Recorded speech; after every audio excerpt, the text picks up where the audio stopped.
أعوذ بالله من الشيطان الرجيم. بسم الله الرحمن الرحيم. ولقد آتينا إبراهيم رشده من قبل وكنا به عالمين.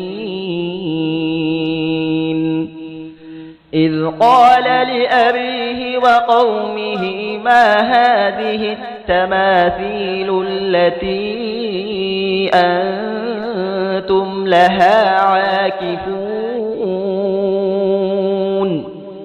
قالوا وجدنا آباءنا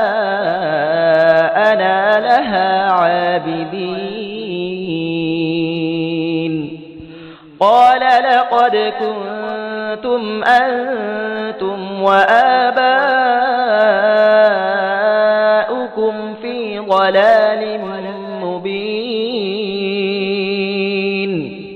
قالوا أجئتنا بالحق أم أنت من اللاعبين؟